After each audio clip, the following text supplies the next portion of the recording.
Provocação Histórica. Olá, olá, olê, meu convidado especial, olá. Está começando mais um Provocação Histórica, vocês sabem, ao vivo nos canais do Instituto Conhecimento Liberta, em todas as plataformas pós-pandêmicas, surreais, virtuais e brutais, desse mundo invariavelmente cheio de Big Techs. Senhoras e senhores, a essa altura vocês já sabem, eu sou o Lindenay Pareto, um professor de História no Brasil, meu convidado, que tem um passado e um presente absolutamente violentos. Então é um professor de História tentando narrar e expurgar um pouco dos demônios autoritários do passado brasileiro e mundial. E desde 2021 estou aqui com vocês, nosso grande público, construindo o Provocação Histórica, um programa que fala de história, divulga história e entrevista figuras históricas desse Brasil. Então é uma alegria sempre aqui poder contar com a nossa grande audiência. Vamos curtir, compartilhar, fazer viajar a palavra da história. Aleluia. E sem mais delongas, senhoras e senhores jovens do Brasil, espalhados por todo o Brasil e também de fora do Brasil, tem muitos ICLers aqui em outras partes do mundo, vasto mundo. Se eu me chamasse Raimundo, seria uma rima, não seria uma solução, como diria o Drummond. Então, o meu convidado de hoje, um dia, convidado aqui para conhecer o ICL, eu sentei com ele aqui no nosso coworking e ouvi suas histórias e fiquei absolutamente embevecido e ao mesmo tempo atarantado. E ele vai narrar um pouco dessas histórias aqui hoje, porque ele é um sujeito que também é síntese desse Brasil do século XX, e no caso específico dele, síntese também desde 1908, quando chega um certo navio de origem japonesa com os primeiros imigrantes japoneses na história do Brasil. Ele que é do mercado, mas não é. É investidor, mas é muito além. É economista, é palestrante, é um comunicador nato, e tem histórias aqui impressionantes para fazer você que está em casa entender efetivamente quais são os ritos, mitos e falácias, inclusive do mercado, tal do mercado, das mãos invisíveis do mercado. E é uma figura que está aí, inclusive nas redes, fazendo o devido e o retumbante sucesso que merece em função do seu trabalho árduo e sério. Eu tenho a alegria de receber aqui então no palco do Provocação Histórica, finalmente estava devendo isso a ele e a mim mesmo, José Cobori. Seja muito bem-vindo ao Provocação Histórica e ao ICL, que também já é a sua casa. Estava aqui no dia do evento do Padre Júlio, né? É um prazer enorme estar aqui novamente agora no ar com você, professor, e tem toda a minha admiração e sempre admirei o seu trabalho, né, a sua profissão de professor. Apesar de eu ser um professor de finanças, admiro muito os professores de história, de filosofia, de geografia, que eu acho que tem muito mais a ver com a melhoria da nossa sociedade, muito mais do que a minha, que é de finanças, né? E eu tenho tentado utilizar o meu conhecimento em finanças para trazer um pouco mais de humanidade aí nessa visão que a gente tem da economia. Então, eu agradeço a oportunidade de poder estar aqui contigo. Eu que te agradeço, uma alegria te ouvir, inclusive nas redes, mas também pessoalmente, né? E você falou de professor de finanças, né? Um excelente professor. Quem sabe agora, né? Eu vou fazer esse compromisso público aqui, eu consiga, em contato com você, começar a aprender matemática direito, por exemplo. Nunca conseguiu passar essa abstração na minha cabeça, porque acho que nunca me mostravam a abstração, só uma certa burocracia. Mas enfim, a gente chega lá. Ô Cobori, evidentemente, em termos de sobrenome e de história e trajetória, vamos começar pelo mito das origens, né? Eu estava lendo o Oscar Nakazato, Nihonjin, que é o termo que significa japonês, né? Então, quando eles estavam chegando aqui desde 1908, ele é o estrangeiro, mas é interessante no livro que ele não entende ainda que ele é o Nihonjin para os brasileiros, né? E sim um gaijin, né? Um gaijin. Então, como é que é isso da história da sua família? De onde é? Em que região? Era da agricultura também? Você até comentou da primeira viagem de imigrantes japoneses para o Brasil em 1908. O meu avô veio na segunda grande viagem, que foi em 1914, né? Caramba. Meu avô veio, ficou primeiramente aqui na região de Lins, aqui no interior de São Paulo, e depois ele é um dos fundadores, junto com o italiano, de uma cidade chamada Adamantina, perto de Presidente Prudente ali, na Alta Paulista. E ele fundou aquela cidade lá, e aí teve vários filhos. Meu pai era o filho caçula. Qual é o nome do seu avô? Meu avô é Sueu Cobori, né? Sueu Cobori. E meu pai era José Sueu Cobori. E eu peguei o José do meu pai, né? José Cobori. Caramba, e Sueu veio em 1914, muito provavelmente desceu no Porto de Santos, pegou o trem, parou na hospedaria, né? Isso. Na Moca ali, Aí vai para Lins, para agricultura, para certamente. agricultura e na época do café, né? Depois que ele abriu ali a cidade, fundou no Machado, abriu a cidade do Machado, ele plantava café. Mas ele passou por vários perrengues, como você deve estar estudando aí. Até os termos que você utilizou, a gente sempre traz por isso a provocação histórica, né? Tem um filme muito famoso que chama Gaidin, que inclusive o protagonista era o Antônio Fagundes, né? E o italiano, ele representava esqueci o nome daquele ator famoso, Gianfrancesco Guarnieri, grande Gianfrancesco. Fazia o italiano, e é um filme que mostra os japoneses, nessa época da cultura cafeeira, sendo escravizados, né? Trabalho análogo à escravidão, né? Que até hoje ainda existe, é desbaratado aí pelas operações do Ministério Público do Trabalho, que é aquele trabalho que a pessoa trabalha, mas está sempre devendo para o fazendeiro, né? Que chega no dia de receber, o fazendeiro vem lá com a conta, ó, você tem que pagar o aluguel, você tem que pagar a alimentação que você usou, aí quando vê o cara está devendo. Então a colônia japonesa, nessa chegada, foi submetida a esse trabalho análogo à escravidão. E esse filme Gaidin conta muito disso, né? E o Gaidin, na verdade, como você disse, é estrangeiro. E o Nihonjin como a gente se refere, ao japonês. Né? E aí meu pai veio estudar aqui em Mogi das Cruzes. Dos 9 filhos que meu avô teve, só os 2 mais novos que se formaram, né? Que tentam já ser essa segunda geração que consegue estudar e tal. Aí o meu tio, logo acima do meu pai, que meu pai era o caçula, ele se formou e foi gerente do Banespa antigamente no estado de São Paulo. Já é falecido, meu pai infelizmente faleceu muito cedo também. Meu pai se formou em engenharia mecânica aqui em Mogi das Cruzes. Caramba! Que é onde eu nasci, né? Eu sou nascido em Mogi das Cruzes. Que era um reduto também de que era japoneses, um reduto, né? Eu lembro que na época que eu era mais novo, o pessoal brincava, que aqui era conhecido como Cinturão Verde, né? Quando tava muito hortifruti, né? E o pessoal falava, não, Mogi das Cruzes, eu falava, eu sou de Mogi das Cruzes, o pessoal brincava assim, não, Mogi das Cruzes só tem alface e japonês, né? Falavam isso, né? Porque era uma concentração, né? Uma concentração muito grande de japoneses. Hoje, não mais, né? Assim como a Liberdade aqui era, hoje já tem talvez muito menos japoneses na Liberdade do que tinha antes, né? Acho que tem mais japonês aqui na capital, mais na região da saúde, né? Tem bastante japonês. É um reduto também. É uma grande amiga, Maíra Sato, que morava na região da saúde. O pai dela também, né? Mas, cara, que história, porque seu avô era o Sui, né? Ele ajuda a fundar a cidade de Adamantina. Mas imagino que em que ano? Nos anos 20. Nos anos 20, ele foi para lá, não tinha nada, né? Tanto que tem algumas ruas lá que tem o nome do meu avô. Isso é muito interessante, porque todos os estudos de urbanismo das universidades do interior, que são de arquitetura e urbanismo, mostram que nos anos 20, 30, 40, sobretudo, essa urbanização do interior do estado de São Paulo era uma urbanização feita expulsando e matando indígena. Então olha que loucura as camadas de confronto, né? Os japoneses chegam, mas são tratados no trabalho análogo à escravidão, que era o que se fazia com a população afro antes. Aí se confrontam diante de uma realidade brutal. Mas também se juntam com os italianos em estratégias de sobrevivência e resistência para fundar uma cidade que certamente, como tantas outras, foi fundada em cima de aldeias indígenas. Né? Os bandeirantes provavelmente já tinham expulsado feito os indígenas, a primeira, né? Feito que hoje a gente celebra os bandeirantes, né? Tem como heróis, né? Como heróis, mas eles foram os exterminadores dos povos originários, né? Boa, exterminadores do futuro dos povos originários. Exterminadores do futuro e essas desigualdades, como você como professor de história sabe, se perpetuam até hoje, né? Tudo que foi criado aí principalmente a luta pela terra, né? Nossa. A gente sempre brinca, a terra era de alguém antes, né? Então, pois é. Ela foi tomada de alguém antes. Tomada aí. Não à toa, seus antepassados tiveram tanta dificuldade também para se firmar no campo, né? Firmar no campo. E nessa época da cultura cafeeira em São Paulo era muito, muito brutal, né? A convivência, principalmente da força trabalhadora, né? Impressionante. Bom, aí já numa outra geração, seu pai estuda, faz engenharia, e aí... Se forma. Como é que veio para você nessa trajetória essa entrada no mundo das finanças, do mercado financeiro, cruzando caminhos até do próprio Eduardo Moreira, né?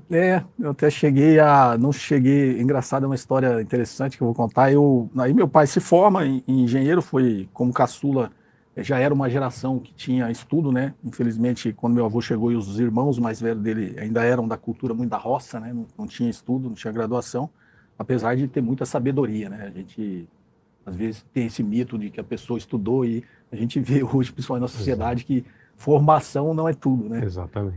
Acho que a cultura é muito mais importante para o desenvolvimento da sociedade do que a própria formação acadêmica, né? Uhum. E aí meu pai se forma, eu começo a trabalhar com 10 anos, né? Com 10 anos de idade. Um clássico do Brasil. Né? Eu comecei a trabalhar não por necessidade, eu sempre faço questão de frisar isso, porque eu trabalhava porque na cultura nipônica o trabalho sempre foi muito valorizado, né? E eu até, digamos, para fugir daquelas agruras da infância que eu sofria muito com esse rigor da educação nipônica, eu fui trabalhar muito cedo, porque eu descobri que trabalhar eu teria o respeito dos meus pais, né? E aí com 12 anos eu fui trabalhar realmente, com 10 eu fui consertar relógio, aqueles relógios analógicos ainda, com 12 eu fui consertar brinquedo, aí era formal, eu trabalhava formalmente. Quase um artesão. Quase um artesão, e com 15 anos eu entrei num banco, que chamava Banco América do Sul, que era um banco ligado à colônia japonesa. Com 15 anos de idade eu fui ser bancário, para minha surpresa eu fui contratar como escriturário mesmo, eu achava que ia ser contratado como office boy na época, que chamava contínuo, né? Uhum. Office boy, fui ser bancário. E aí fiquei 4 anos no Banco América do Sul. Nesse intervalo eu servi a Força Aérea Brasileira, fui do Esquadrão de Busca e Salvamento da Força Aérea Brasileira. Foi da FAB? Fui da FAB. Beleza. E aí depois eu saí, fui procurar, aí eu fui demitido do banco, eu fiz 8 greves. Na época eu era bem... Então você já tinha uma rebeldia ali? Já tinha uma rebeldia de jovem. Eu achei que era o contrário, você era mais reacionário e depois... Não, eu sempre fui rebelde, assim. E justo, né? Justo, E aí eu fiz 8 greves e na última eu fui demitido, porque eu resolvi fazer piquete na frente do meu próprio banco, né? Vida louquíssima. Vida louquíssima. Mas aí, ó, que tal, hein, gente? Vamos começar a fazer isso, né? Porque na época, quando a gente organizava no sindicato a greve, era tipo, líder, você trabalha no Banco América do Sul, você vai fazer piquete na frente do Bandeirantes.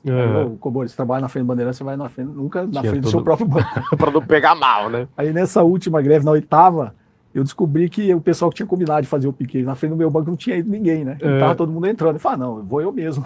Que coisa é essa, né? Aí, vou lá. Nada feito, fui demitido, né? E aí eu fui depois trabalhar até numa outra empresa que era o maior cliente do banco, e os clientes do banco gostavam muito de mim, né? E aí me contrataram, e o gerente do banco foi lá e fez uma reclamação da empresa, fez com que a empresa me demitisse. Aí eu fui vender aço, fui ser vendedor de aço, depois fui trabalhar como gerente financeiro de uma empresa que vendia máquinas copiadoras, que era uma montadora de copiadoras até brasileira, chamada Triunfo. E eu decidi ser vendedor, que eu descobri que vendedor ganhava mais dinheiro, né, por causa da comissão. E aí foi justamente no plano Collor. Né, muito jovem, vendi pra caramba no primeiro mês, já tinha a comissão a receber, já comecei a gastar, né, no cartão de crédito, aí veio o plano Collor, bloqueou tudo, poupança, confiscou. Ele confisca a poupança, mas bloqueou também o dinheiro que você tinha no cartão? Não, porque bloqueou o dinheiro de todas as empresas, né, naquela época... com um congelamento total de liquidez. Então as empresas não tinham nem como receber, pagar. Aí o governo, na época Zé Cardoso de Mello, começaram a criar uma série de instrumentos. Tinha um que eu me lembro bem, chamava transferência de titularidade, que era você tinha que pagar aqui, mas você tinha que receber aqui, você podia transferir a titularidade de um direito a uma receita para pagar uma despesa, virou uma confusão. A empresa não tinha como pagar salário, aí fiquei 3 meses sem receber.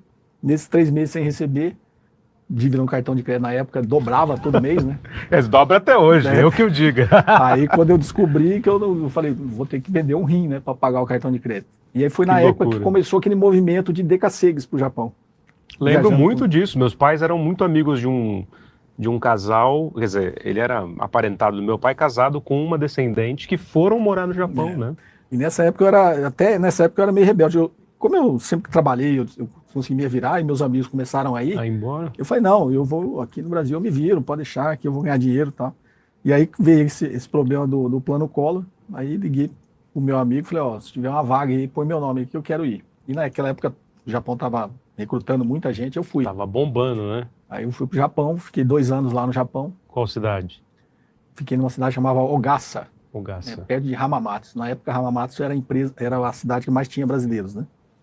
E aí fiquei 2 anos, paguei... É muito longe de Tóquio isso? Não faço ideia.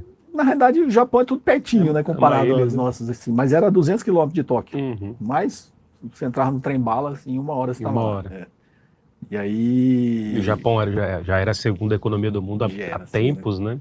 É engraçado que hoje as pessoas pedem muito para eu falar sobre o Japão. Vou estar até com o Breno na sexta-feira para falar sobre a economia japonesa. E é interessante que eu vivi exatamente nessa época lá, né? Que eu fui para lá finalzinho de 90, início de 91, fiquei até 93. E foi quando o Japão sofria mais os efeitos do Acordo de Plaza, que tinha sido em 85, né? Quando os Estados Unidos deu... Os Estados Unidos sempre muda a regra quando lhe convém, né? Foi quando ele mudou a regra no Acordo de Plaza e o Japão entrou em estagnação e veio a grande E o que crise. dizia o acordo mesmo? O Acordo de Plaza, se for contar rapidamente a história, no pós-guerra teve o Acordo de Bretton Woods, né? O Acordo de Bretton Woods para reconstruir as economias destruídas, principalmente o Japão e a Alemanha, né? Talvez num aprendizado histórico para não fazer a mesma coisa que fizeram com a Alemanha no final da Primeira Guerra, falou, não, vamos ajudar a reconstruir, né, as economias, também com interesses econômicos. Os Estados Unidos, uma potência econômica em ascensão, precisava de mercados, né? Eu sempre brinco, você precisa de clientes, você destruiu todos eles. Reconstrói aí, né? Reconstrói, porque vai precisar faz de vitrine, inclusive. Precisa de gente para comprar seus produtos. Aí reconstruiu, tanto o Acordo de Bretton Woods foi bem sucedido, que criou esses 30 anos até 71, né? É um grande avanço em termos de bem-estar social, justamente porque, terminada a Segunda Guerra, iniciou-se a Guerra Fria e a guerra por mentes e corações entre capitalismo e socialismo, né? E aí o capitalismo querendo provar e até evitar novas revoluções, já que havia acontecido a Revolução Comunista na China em 49, né? Para evitar essas convulsões sociais, o capitalismo se viu obrigado a fazer concessões às classes trabalhadoras e foi o que permitiu esse período de bem-estar social, né? Proporcionada pelo Estado. Só que nesse acordo de Bretton Woods, em que propiciou que a economia japonesa e alemã principalmente se reerguesse, França e Reino Unido também, que tinham sido destruídos na Segunda Guerra, com acordos de câmbio fixo, né, para que essas economias pudessem se reindustrializar e exportar os seus produtos. Só que isso deu tão certo que os Estados Unidos falou, pá, essa brincadeira não me convém mais. O Japão já na iminente ameaça de ultrapassar, inclusive, a economia americana. Isso quase chegou a acontecer, quase chegou. E em 1985 aconteceu o famoso Acordo de Plaza, onde os Estados Unidos obrigou, né, a França, o Reino Unido, a Alemanha e o Japão a sobrevalorizarem a sua moeda, para que eles não tivessem mais tanta competitividade nas exportações.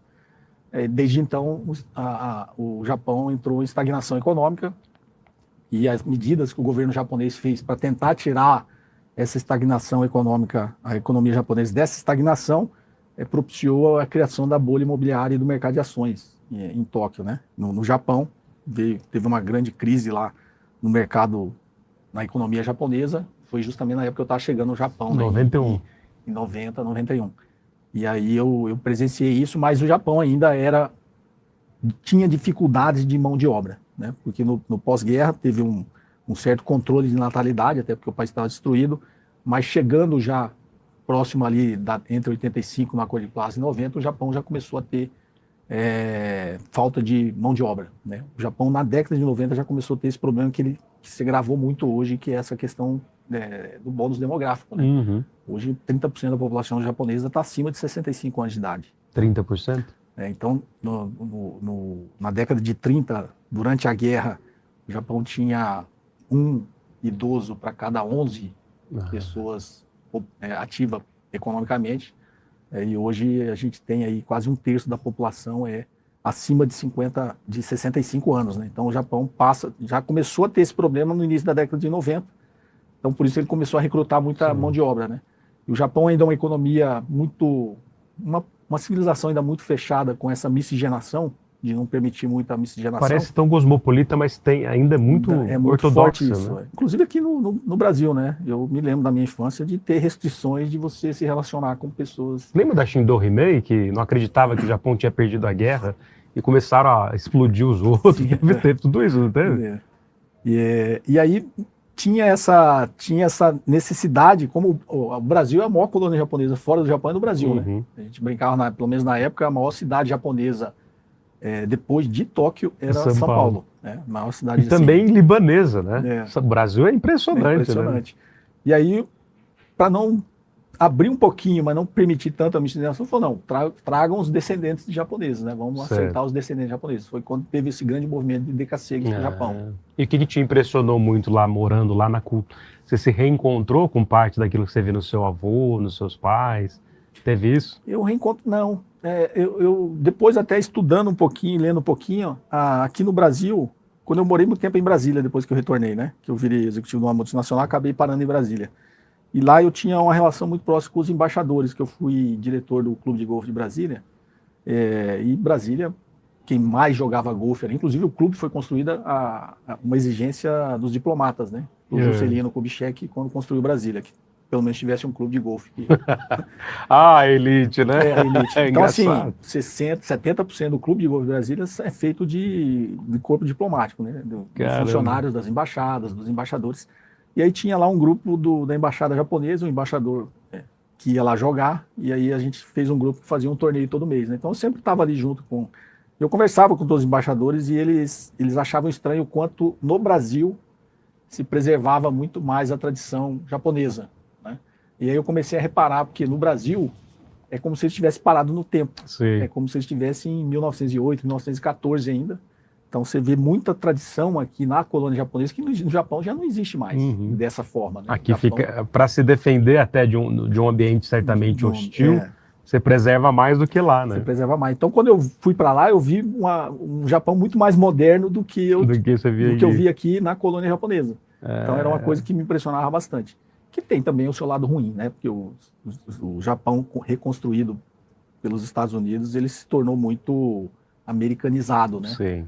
Assim, eu acho que talvez para a cultura isso não seja tão bom. Sim. Como de resto quase o mundo inteiro, quase né? o mundo inteiro com esse soft... O Japão até por uma exigência dos Estados Unidos, né? Tanto que o Japão ficou sobre o seu guarda-chuva militar, não pôde mais investir em defesa, e sobre esse soft... Até hoje isso? Esse soft... Agora com o Trump não, né? Agora com o Trump, Trump meio que deu uma banana para todos os aliados, né? Se virem. Tipo, agora vocês se virem. Falou isso para a Europa, o Japão já sinalizou isso, porque ele quer concentrar seus esforços militares contra a China, que é uma ignorância total do Donald Trump, né? Esse dia eu estava no programa e o outro economista sempre que citava a China, o inimigo, o adversário, eu falei, por que vocês olham para os outros como inimigos, né? E o cara meio que vestindo a carapuça do americano. Quase um porta-voz da Casa Branca. Fala assim, por que os Estados Unidos vê os outros como inimigo? Né? Ele já parte do pressuposto que o outro é um inimigo.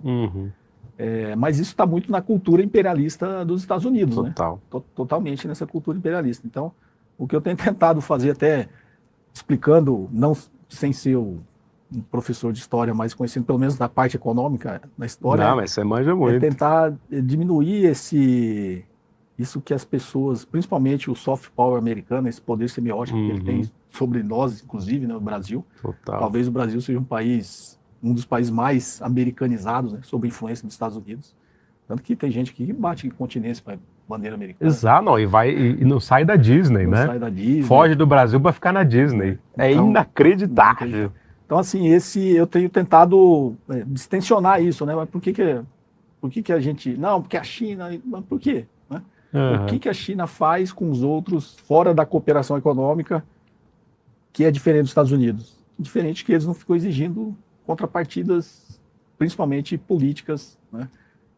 E do Estado brasileiro. Você não vê a China obrigando a gente a seguir uma cartilha de você tem que diminuir seus gastos públicos. Né? Ela não tem esses instrumentos imperialistas na mão também, né? Então, pelo menos, eu costumo dizer que, pelo menos por enquanto, a China não demonstrou, e a história demonstra que a China nunca teve essa visão imperialista, né? A não ser quando teve lá o Império Mongol, que não era chinês, né? O Império Mongol tinha uma visão imperialista, mas o povo chinês em nenhum momento demonstrou ter essa intenção imperialista, ao contrário dos Estados Unidos. Sim, totalmente. Bom, já que entramos no tema da China, já que está ali tudo no Sudeste Asiático e a China se estendendo também pela Ásia Central, né? China, então, o que você ouve em termos de estudos de geopolítica, de economia e de finanças em relação à China? Porque, pensando lá no Giovanni Arrighi, no ciclo sistêmico de acumulação do capitalismo, o Arrighi até pensou que seria o Japão o próximo ciclo hegemônico, né? Mas aí o Adam Smith está não em Tóquio, sim em Pequim. Então, certamente, a gente já está vivendo o que a gente poderia... E o Trump dá esses sinais, né? Mesmo que inconscientemente. De decadência do Império Americano, financiarização, crise e tal, eventualmente uma guerra, nesse padrão de ciclo sistêmico de acumulação da história do capitalismo. E, certamente, a China está ali já... daqui, sei lá, 10 anos ultrapassando os Estados Unidos nesse ritmo, não é isso? em termos de paridade do poder de compra, a China já é uma economia maior que os Estados Unidos, né? Em dólar ainda não. Mas traduz isso para os leigos. O que é paridade de poder de compra? É porque a China, por uma questão estratégica, ela mantém o yuan, o câmbio dela sob controle para que ela continue competitiva, né? Para que ela continue expandindo o seu poder industrial. Mas quando você pega no paridade de poder de compra, no Brasil antigamente tinha o tal do índice Big Mac, né? O índice Big Mac era o benchmark, o padrão, era quanto custa um Big Mac no Brasil, quanto custa um Big Mac nos Estados Unidos. Certo. E você, através dessa medida, você daria o poder de compra do salário, da moeda, né? Que você consegue comprar com aquele salário. Isso. Então, assim, hoje, o que se consegue comprar com o yuan em termos de poder de compra, que se chama paridade do poder de compra, já é superior ao dólar americano. Quando você transforma todo o PIB da China em dólar, ela ainda é em dólar menor do que os Estados Unidos. Certo. Mas em poder de compra, a economia chinesa já é muito maior, já ultrapassou os Estados Unidos já há algum tempo, né? Acho que há mais de 6 anos já ultrapassou os Estados Unidos. Caramba, então com 10 yuans, você tem um poder de comprar muito mais coisa que se compra com 10 dólares nos States, não à toa tem uma pobreza estrutural lá, né? Sim. É como se você pegasse o chinês lá, o que ele consegue comprar dentro da economia chinesa é muito mais do que se ele pegar o mesmo salário e ele for lá nos Estados Unidos e comprar em dólar lá nos Estados Unidos. Ele não teria o mesmo padrão nos Estados Unidos que ele teria na China. A vida está melhor na China, certo? A vida está melhor na China, né? E que é o que é impressionante, né? Uma população de 1,4 bilhão de habitantes. É gente pra dedéu. É gente demais, né? A Revolução Comunista, obviamente, passou por todos os problemas da Grande Fome, da Revolução Cultural, mas depois do Deng Xiaoping, né? Tudo que a China implementou em termos de planejamento de crescimento da sua economia, ele tirou mais de 800 bilhões de pessoas da pobreza. 800 milhões? Bilhões, né? 800 bilhões de pessoas da pobreza, quase quase 1 bilhão de... Isso é um feito impressionante, né? Então, 800 milhões, né? Ou não bilhões. 800 milhões de pessoas. Então, assim, quando você... Caramba, dá quantas vezes a população do Brasil, dos Estados Unidos, né? Então, quando você... E aí tem essa falácia que eles falam, que o socialismo produz fome, o capitalismo que tira as pessoas da fome. Na realidade, em números, em fatos, em dados, o que se vê é o inverso, né? Que o socialismo, com características chinesas, obviamente, foi capaz de tirar pessoas da fome, né? Então, é impressionante esse feito. É um fenômeno a ser estudado, essa ascensão chinesa, mas em termos do que os Estados Unidos está deixando evidente agora, é que as suas estratégias geopolíticas é que criam todos os problemas para os americanos, justamente por essa visão imperialista, né? Porque os Estados Unidos, no pós-guerra, quando reconstruiu o Japão, na realidade, ele, apesar de o Japão ter sido inimigo na Segunda Guerra, mas ao vencer o Japão, ele propiciou que o Japão saísse, né? O imperialismo japonês tivesse saído da China, o que propiciou a retomada da Guerra Civil da China e a vitória da Revolução Comunista Chiang Kai-shek, sobre o Chiang Kai-shek. Engraçado essa história que as pessoas hoje olham, mas não olham o que a história nos diz, né? Inclusive, em 43, dezembro de 43, Roosevelt, Stalin, o Churchill e o Chiang Kai-shek tinham prometido devolver Taiwan para a China. Sim. Uma das conferências foi a de... Na conferência, porque o Japão tinha invadido, tomado Taiwan e feito Taiwan como se fosse uma base militar, invadido a China ali pela região da Manchúria, e aí, ao ser derrotado na Segunda Guerra, o Japão teve que ser expulso da China, propiciou a retomada da Guerra Civil e a vitória da Revolução Comunista, né? E aí, já com base nisso, porque terminou a Segunda Guerra, começou a Guerra Fria, contra o socialismo, né, contra a União Soviética, basicamente. E aí os Estados Unidos, agora a gente tem que fortalecer o Japão, apesar da gente ter sido inimigo, então agora a gente vai fortalecer o Japão, fazer o contraponto com a China. Sim. Né? E ao mesmo tempo, depois do Acordo de Plaza, ele segurou o Japão, você não me passa mais, já te sacaneei aqui. Literal, né? Literal, agora eu vou ajudar a China, porque eles achavam que tirando a China da zona de influência da União Soviética, seria um golpe fatal na União Soviética. E assim o fez. Os Estados Unidos não foi lá porque gosta da China. Não, primeiro foi explorar a mão de obra barata e segundo porque tinha um interesse geopolítico de tirar a China da zona de influência da Rússia. O que os Estados Unidos está tentando fazer é o inverso agora, né? Exatamente. Se dizendo amiguinho do Putin ali para tentar tirar a China, a Rússia da influência da da China. E nisso o Putin surfando, né? E a China foi, estrategicamente, com um plano de longo prazo na cabeça, soube aproveitar essas jogadas geopolíticas, né? Talvez até ingênuas, né? Dos Estados Unidos, achando que iria, sei lá, enganar a China, trazer a China foi muito serena, né, nessa história. Foi muito serena, aproveitou o que o mercado tinha de bom. Tem um livro muito interessante que eu li, chama do Yang Hunin. O Yang Hunin, ele faz parte ali do Politburo. Do Partido Comunista Chinês. E ele foi estudar nos Estados Unidos, ele foi estudar o modelo americano. Ele tem um livro que chama America Against America, América contra a América. E ele levou para a China o que os Estados Unidos têm de bom e o que tem de ruim, né? E o que os Estados Unidos faz contra ele mesmo. Muito disso que a gente fala está nesse livro. E aí ele é um dos grandes conselheiros dos presidentes ali eleitos pelo Partido Comunista. Como é o nome dele mesmo? Wang Hunin. Wang Hunin. América Against America. Depois até te passo o link. É um livro fácil de ler, muito curto e interessantíssimo. Então você vê que a China soube aproveitar o que, teoricamente, o mercado tem de bom. E aí os críticos falam, não, lá não é um socialismo que tem mercado. Gente, o mercado existe antes do capitalismo. Exato. Aliás, uma lição brodeliana, né? O capitalismo é uma economia de mercado por excelência, mas nem toda economia de mercado é capitalista. É capitalista. Então, o capitalismo é uma forma de organizar o mercado. A China encontrou uma forma de organizar o mercado com o socialismo, né? Que é o poder do Estado. E acho que é o grande sinal de se dizer se lá é um socialismo de mercado ou um capitalismo de Estado, que é a grande discussão, é porque lá o poder econômico não influencia o poder político. Né? Nem um pouco com esses novos ricaços? Não, eles têm tomado esse cuidado.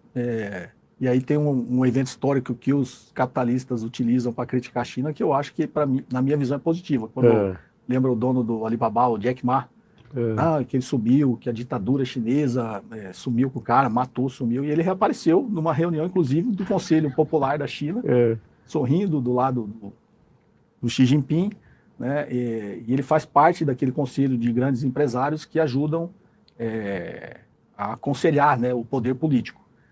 Então, esse sumiço dele, na realidade, para mim, foi o sinal de que o poder político, o poder econômico não se traduz em poder político. Quando ele achou que poderia... Dá uma de Musk. Dá uma de eu mando no poder político, os caras falaram, peraí, aqui não funciona dessa forma. Seguraram a onda dele. Eu li um documento foi até me enviado pelo professor Elias Jabbour, um documento que está no site do governo da República Popular da China, do governo chinês, que destrincha como é organizada a democracia na China, né? Eu achei extremamente interessante, e lá você vê, por isso que em alguns programas as pessoas não acreditam, quando eles falam que é ditadura, eu falo, eu acho que a democracia lá é muito mais evoluída que a nossa.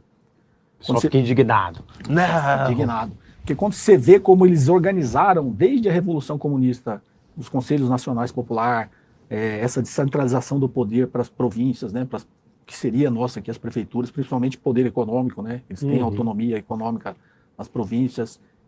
Como eles organizaram de não ter esses problemas que a gente tem com urbanização, favela, você vê que na China não tem. Eles mantiveram as pessoas no campo. Da forma que foi feita a reforma agrária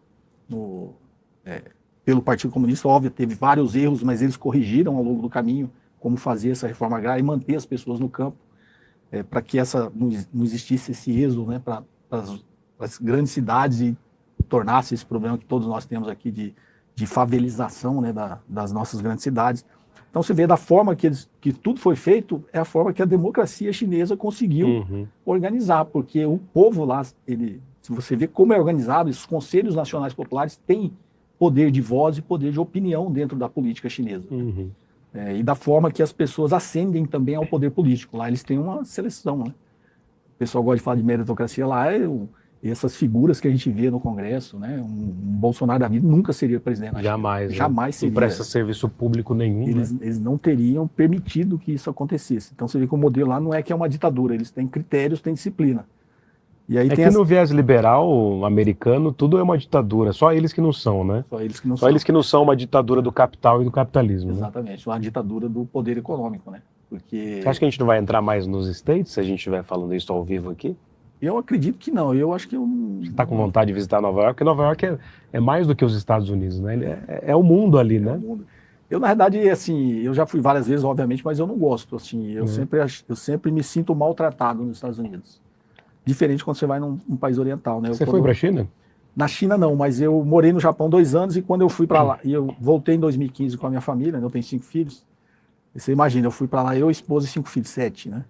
E a minha esposa e os filhos tinham um certo receio, que num país oriental é mais difícil você se comunicar, né? Porque não, quando a gente está aqui no Ocidente, nós como eu me considero brasileiro, né?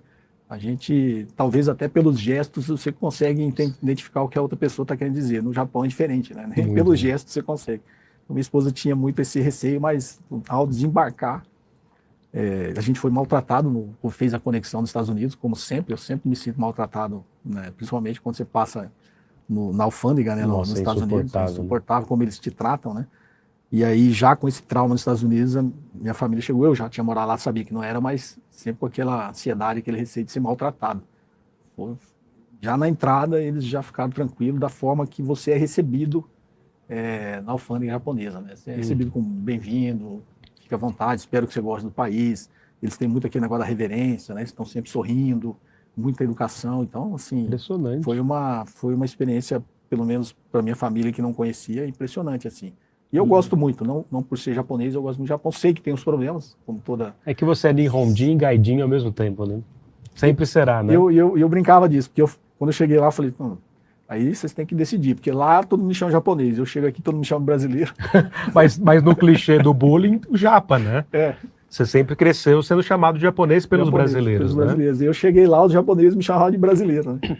Aí eu falei, vocês decidem, eu sou japonês ou brasileiro. O que eu sou nesse mundo, né, de imigração? Imigração. Robor, sensacional. E por falar em questão de maltratar, vamos tratar aqui nessa reta final, não sei como você como um brasileiro, mas descendente, né, dos Nihonjin, sofreu uma perseguição brutal nessa esteira da Operação Lava Jato e suas diversas fases ou emulações em 2018, né? Sim. Quer dizer, um cara que manja de finanças, quis fazer um trabalho sério de saneamento de finanças, junto aos poderes públicos e tal. Então conta aqui, eu sei que você já contou em outros lugares, mas aqui no Provocação Histórica, por que essa operação prendeu injustamente um sujeito honesto, trabalhador, que traz, inclusive, você sempre fala isso, essa honra, né, de fazer as coisas corretamente, que vem também da cultura japonesa, né? Como é que foi essa história? Na verdade, assim, eu tinha uma boutique de M&A, eu sou do mercado financeiro há mais de 30 anos, né? Assim, você continua operando e tal? Não mais, depois desse trauma aí eu me afastei um pouco, né? Assim, do dia a dia. Mas com empresas no mercado financeiro há mais de 20 anos, né? E eu comecei a trabalhar com fusões de aquisições. Eu fundei uma boutique que hoje praticamente deve ser uma das maiores, se não a maior boutique de M&A do Brasil, né? Boutique de? De M&A. M&A é uma sigla de Mergers and Acquisitions, né? Que é fusões de aquisições. E as boutiques de M&As, na realidade, elas fazem exclusivamente estruturação estratégica e financeira de operações de fusões e aquisições. Uhum. É o que fazem os grandes bancos de investimentos, né? Só que os grandes bancos de investimentos, eles têm o que eles chamam uma régua lá que, tipo, só pegam operações acima de 1 bilhão. Então fica meio que um mercado desassistido, porque o banco de investimento ele faz de tudo, inclusive isso. E as boutiques de M&A surgiram para fazer só isso, né? Então que a gente chama do middle market. A gente entrou nesse middle market. Obviamente, depois que a boutique começa a crescer, ela começa a pegar operações maiores. E nessa esteira aí, a CETIP tinha comprado uma empresa chamada GRV, de gravames, né? A GRV era uma empresa que era do dono do Ibope, do Carlos Montenegro. E a CETIP, na época, comprou. A CETIP, para quem não sabe, hoje é a B3, né? A CETIP fez uma fusão com a Bovespa e virou a B3. A CETIP fazia o balcão de títulos privados, né? E a Bovespa fazia de ações e derivativos. E aí a CETIP comprou essa GRV porque essa GRV faziam gravames de contrato de financiamento de automóveis, né? Certo. Então quem faz todo o processo, lança lá no documento que seu carro é alienado fiduciariamente a banco tal, era essa empresa de gravames. E tinha uma empresa que era concorrente dessa gravames. A CETIP comprou essa empresa e tentou comprar essa outra. E aí essa outra empresa nos procurou. Nessa primeira operação com a CETIP eu não quis assessorar com a minha empresa muito próximo, mas eu ajudei o dono da empresa nas reuniões, pelo menos a acompanhá-lo. Depois a gente começou a assessorar essa empresa porque eles surgiram outras propostas de aquisições. Que não foi para frente, essa empresa pediu que eu fizesse uma auditoria. Na época a nossa empresa não fazia auditoria, mas eu fiz particularmente com outra empresa uma auditoria nessa empresa e identifiquei o que precisava ser alterado na empresa, né? E aí eu propus, obviamente, é aquela cartilha de profissionalização. Ó, você vai Um profissionalizar pente fino. todo o seu corpo executivo, tem que ser profissional. Você vai fazer governança corporativa da empresa, vai ter compliance, código de ética, código de conduta. Eu tinha sido executivo da Xerox do Brasil por 13 anos. Tinha tido uma trajetória impressionante, né? Conhecia muito bem esse mundo. E aí ele falou, então vamos seguir em frente, vamos fazer isso. Aí eu contratei a Michael Page, que é a maior recrutadora de executivos do mundo, né? Tem aqui em São Paulo, eu fui lá na Michael Page, eles fizeram um relatório, sugeriram ali como seria a contratação dos executivos, nível salarial, compensação, esse tipo de coisa. Contratei o BMA, que é o Barbosa Menchen Aragão, que assessora ninguém menos que o Jorge Paulo Lemann, né? Todos os processos de aquisições do 3G Capital foi a BMA que fez. Só gente... Eu contratei o que tinha de melhor para assessorar essa empresa. E aí eles fizeram, o BMA fez a governança corporativa da empresa. Fui no Pinheiro Neto, porque como eles tinham contratos com o Detran, tinha o que a gente chama de um risco, eles eram expostos politicamente, tinha risco, inclusive criminal, que depois veio a se confirmar, né? E aí o Pinheiro Neto falou, ó, a sede da empresa era em Brasília, falou, procura um pessoal lá em Brasília. Aí eu conheci o sócio do Cacai, eu conversei lá, fui inclusive no escritório do Cacai, conversei, eles me orientaram de como fazer toda essa proteção. E aí o acionista da empresa, o dono, o controlador, começou a assediar que eu fosse o presidente da empresa. Apesar de eu ter apresentado todo o plano para ele contratar via Michael Page, ele falou, não, eu quero que seja você. Eu recusei umas 3 vezes, mas no final eu coloquei algumas exigências, como preciso de carta branca, né? Só entro depois que o BMA fizer a governança corporativa. E, obviamente, carta branca para fazer o que eu tinha identificado de errado na auditoria. E aí ele topou, assim foi feito, eu entrei com o estatuto feito pelo BMA, e a governança, você sabe, quem manda a empresa é o presidente, né? Depois do presidente, aí, em alguns casos, você sobe para o Conselho de Administração, depois para a Assembleia de Acionistas, a gente fez tudo dessa forma. E eu entrei em janeiro de 2015. Entrei em janeiro de 2015. Com esse cargo? Com esse cargo de presidente da empresa. Virei presidente da empresa em janeiro, 10 de janeiro, eu notifiquei um contrato de SCP que recebia R$1 milhão por mês, mas não tinha prestação de serviço nenhuma. E, Ou obviamente, seja, um contrato superfaturado. Na auditoria eu já tinha identificado que era uma coisa errada, e o que era, para mim, era bastante lógico. Eles ganharam uma concessão pública para prestar esse serviço do Detran. Na concessão pública era 10% para o Estado e 90% para a empresa. E essa empresa, esse contrato de SCP, que é a Sociedade em Conta de Participação, que é um contrato de gaveta legalizado. Nesse contrato de SCP ia esse montante. E esse montante representava mais ou menos 40%. Então, na minha cabeça, o que era? A concessão deveria ser 50% para a empresa, 50% para o Estado. Eles fizeram oficialmente 90% para a empresa e 10% para o Estado, e depois voltava esses 40%, mas nesse contrato. Então, para mim, era propina aquilo ali. Caramba. Apesar de não estar escrito em lugar nenhum, não precisava ser muito gênio para chegar nessa conclusão. Aí eu cancelei, notifiquei que ia cancelar, cancelei, fui no Detran e devolvi o dinheiro para o Estado. Fui lá e fiz um termo aditivo, repactuando. Detran de onde? Do Mato Grosso. Do Mato Grosso. Repactuando isso de que era 90-10 para 50-50. Ou seja, eu cortei a propina e devolvi para o Estado. Legalmente, eu não poderia até não fazer isso, porque a concessão oficial estava lá, que era tudo da empresa. Mas achei por bem, moralmente, devolver o dinheiro para o Estado, porque eu identifiquei que essa era a negociação que tinha sido feita lá atrás. Novamente, apesar de não estar escrito em lugar nenhum, era muito óbvio. E aí, devolvi para o Estado e fiz meu papel, né? Eu sempre brinquei, quando o executivo da Xerox, eu já tinha combatido essas coisas irregulares da forma que me convinha. E eu sempre brinco assim, não basta ser contra a corrupção, você tem que tomar atitudes contra ela. Então, como eu tinha poder para fazer isso, eu fiz. E aí fiquei tranquilo, comecei a buscar negócios com a iniciativa privada. Isso, esse cara que insistiu não estava nem em contato com você. E aí depois, aí eu até, pela governança, falei, você é acionista da empresa. A partir do momento que eu sou presidente, você não manda nada, quem manda sou eu. Inclusive, em algumas reuniões, no início que ele foi comigo, eu levantava da mesa e falava para ele, quem manda a empresa sou eu. Se você quiser fazer, é simples.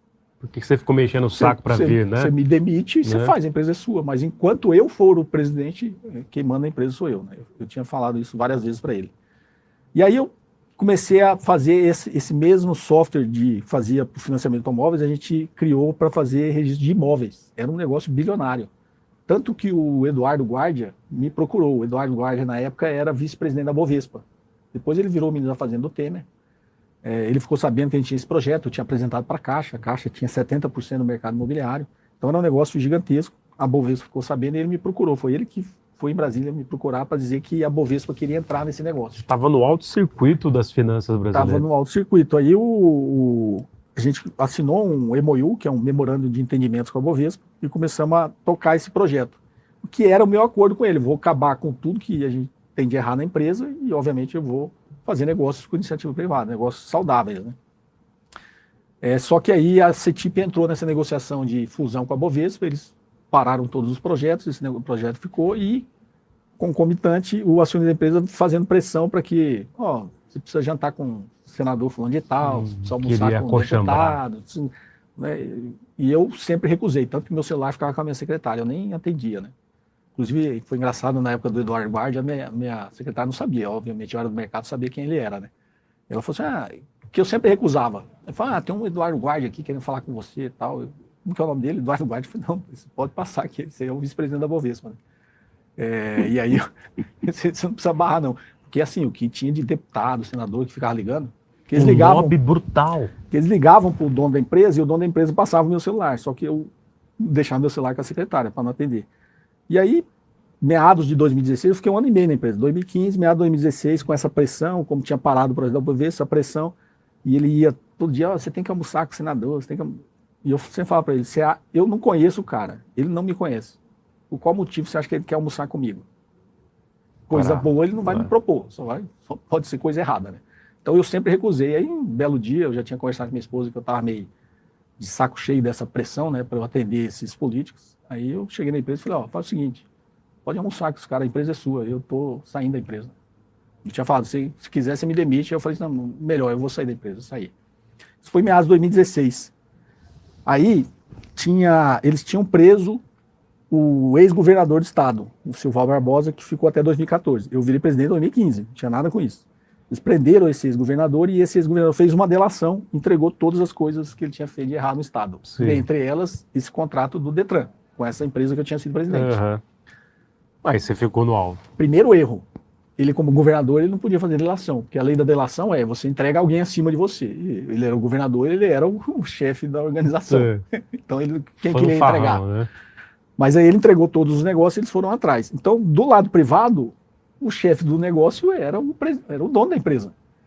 Só que aí eles soltaram a primeira fase da operação, que era com a delação desse governador, que eu não tinha nada com isso. Eu tinha virado presidente em 2015. E aí começou a sair muito o meu nome na imprensa do estado, porque na época eu dava muita entrevista para a Globo, né? Eu tinha uma visibilidade nacional. Então juntaram as visibilidades. Aí eu falei, eu acho que esses caras estão me pegando porque dá mais ibope para eles ficar falando de mim. Aí eu pedi para um advogado amigo meu ir no Mato Grosso. Ele foi no Mato Grosso, aí lá no Mato Grosso o Ministério Público falou assim, não, a gente não quer ouvir ele não, a menos que ele tenha alguma coisa importante para nos dizer. Aí esse meu amigo voltou, falou assim, Cobori, eles falaram isso, mas eu vou traduzir para você. Eles só vão te ouvir se você fizer uma delação. Aí eu falei, o nome dele é Délio, né? Ele até de uma família famosa de advogados, ele foi presidente da OAB depois, Délio Lins e Silva. Eu falei, Delinho, o princípio da delação, você assume um crime e entrega o resto. Eu não cometi nenhum, então não faz sentido. Deixei para lá. A imprensa continuou batendo meu nome. Como era do mercado financeiro, eu tinha muita preocupação com a minha imagem, com a minha credibilidade. Aí passou uma semana, eu falei, Delinho, volta lá e disse que eu quero falar com o Ministério Público, né? Aí o Delinho voltou, aí ele falou, não, eles não querem te escutar não, só se for lá no final do processo. Aí o Delinho voltou, advogado experiente, falou assim, Cobori, eles falaram isso. Eu acho muito estranho eles não desejarem ouvir você. Você foi presidente da empresa, nem por curiosidade, né? Eles querem conversar com você, por que não? Tem alguma coisa estranha acontecendo. Vamos fazer o seguinte, tudo que você ia lá esclarecer, a gente vai pôr numa petição e mandar. Porque na primeira fase eles tinham quebrado o sigilo bancário de 59 pessoas. Só que nessa primeira fase eles quebraram de 59 pessoas e pediram a prisão e busca e apreensão em 57. Eles só deixaram de fora eu e um advogado que eu tinha contratado para a empresa.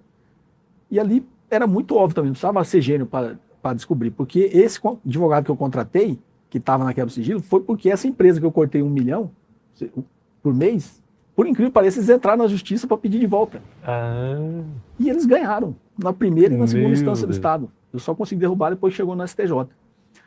E eu falei assim, pô, é muito óbvio, esses dois caras, foi o cara primeiro, não estava até 2014, segundo, eles acabaram com o negócio e devolveram o dinheiro para o Estado. A gente tinha que mandar um prêmio para esses caras. Né?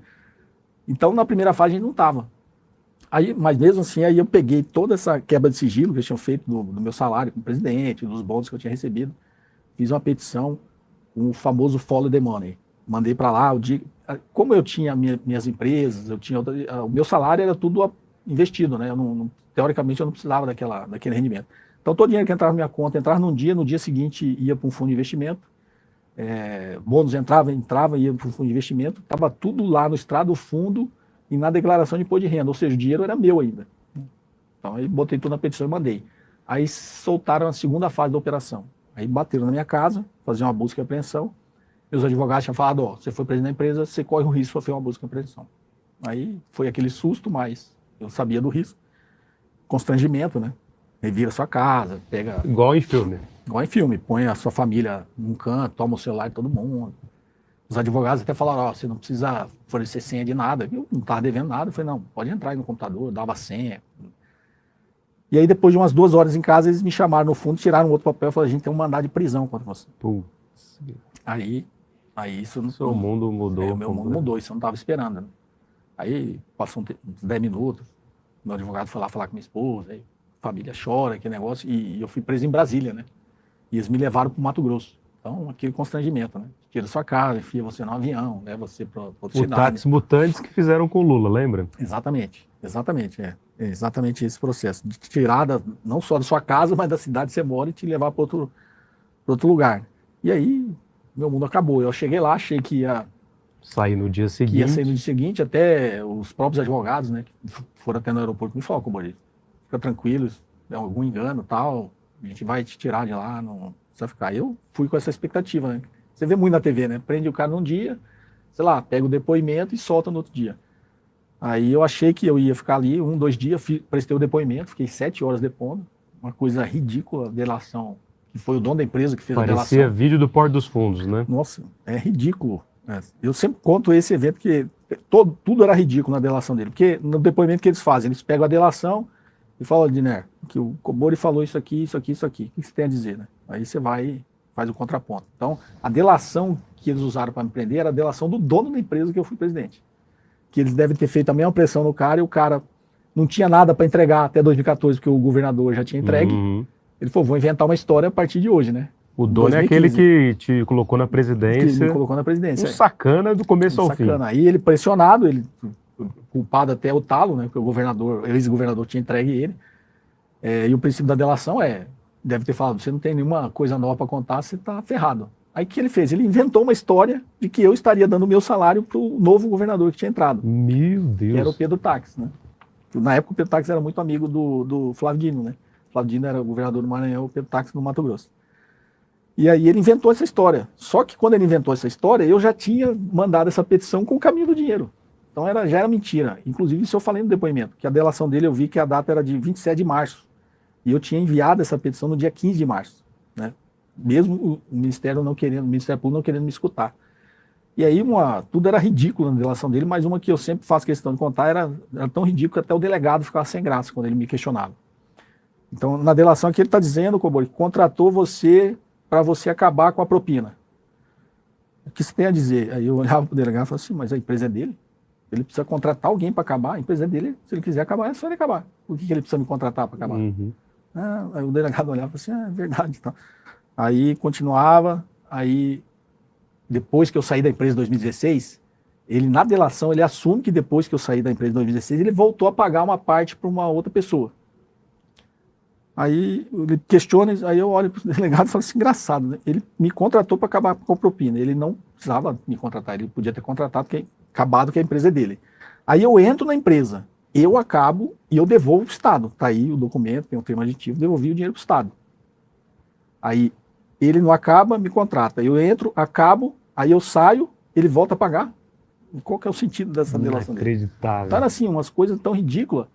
E lembrando esse termo que você falou, no final o delegado ele era descendente japonês também, Masao, ele ficou até sem graça e ele viu que eu estava muito abalado, né? E ele falou assim, não, fica tranquilo, vai ser tudo esclarecido, né? Você vai dar a volta por cima e tal. Aí foi a única hora que eu chorei depois. Então eu olhei para ele assim, eu comecei a chorar e falei assim, Masao, você é Nihonjin. Vocês sabem a importância que tem o nome pra gente, o nome da família pra gente. E olha o que vocês estão fazendo, cara. Aí ele, ficou sem graça, me abraçou, me levou pra fora, né, tal. Fica tranquilo, Boris, isso vai ser esclarecido, né, você vai dar a volta por cima. Aí eu falei, pô, depois desse depoimento, né, depois desse tratamento que o delegado me deu, né, não é possível, vou embora pra casa, né. Cara, eu fiquei 80 dias preso. Nossa Senhora. E recebendo recados Ou delados seja, você estava sendo pressionado para e... fazer uma delação, para entregar ao governador atual, que era o Pedro Táxi, né. Nossa, ó, segura aí, Cobori. Vocês estão ouvindo aqui uma história impressionante que ele já contou em outros lugares, mas que no fim das contas também é a síntese de tudo que rolou na própria Lava Jato, né? Que começa ali supostamente com aquela ânsia de combater a corrupção, mas a gente sabia que ao fim e ao cabo tinha alguma coisa muito estranha ali, né? Acho que o Cobori, no fim das contas, faz parte dessa mesma lógica de lawfare, né? De como o mundo jurídico foi utilizado pelos poderes econômicos, inclusive pelo próprio imperialismo americano, cuja lógica é seguida por um tal de juiz de Curitiba, né? Que é senador. Mas, enfim, é uma história que é a própria síntese do Brasil também.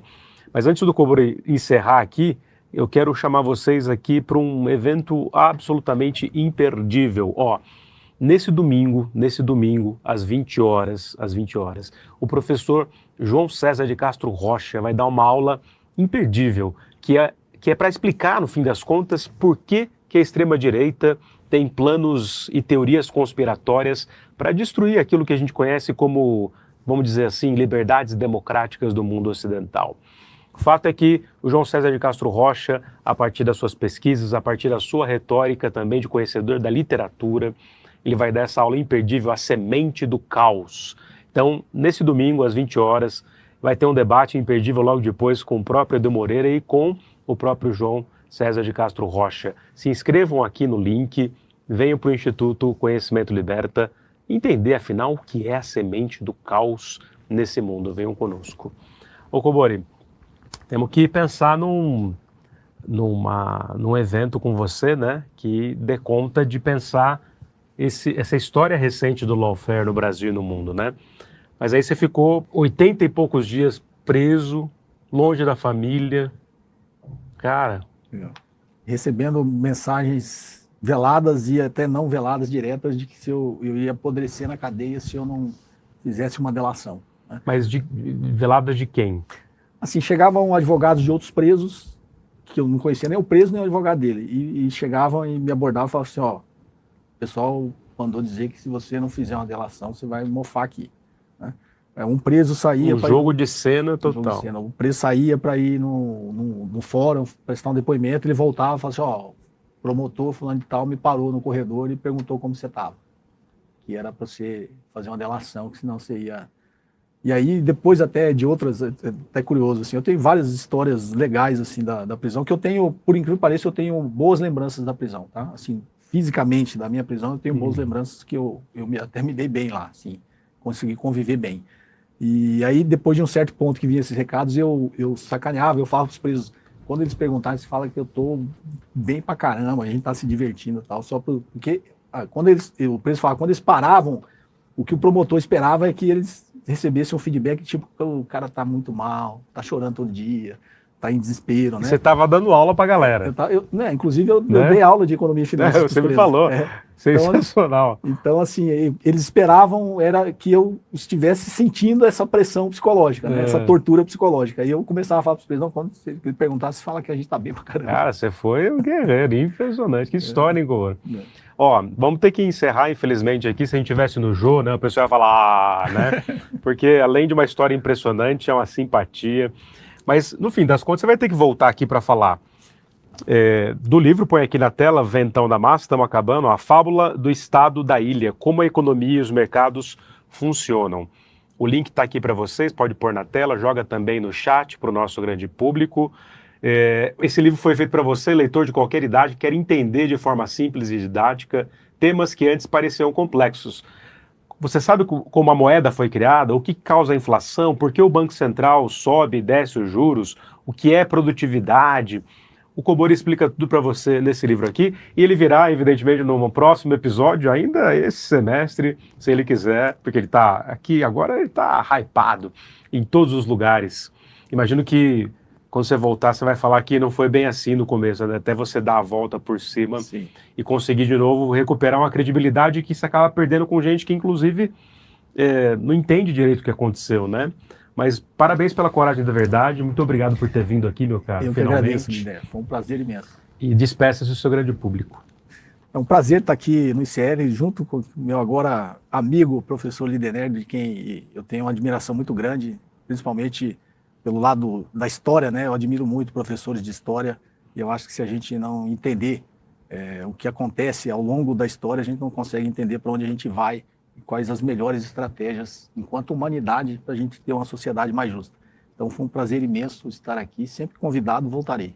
É isso, muito obrigado. História e finanças, na verdade, são as coisas... E a morte, né? São as coisas inescapáveis da existência.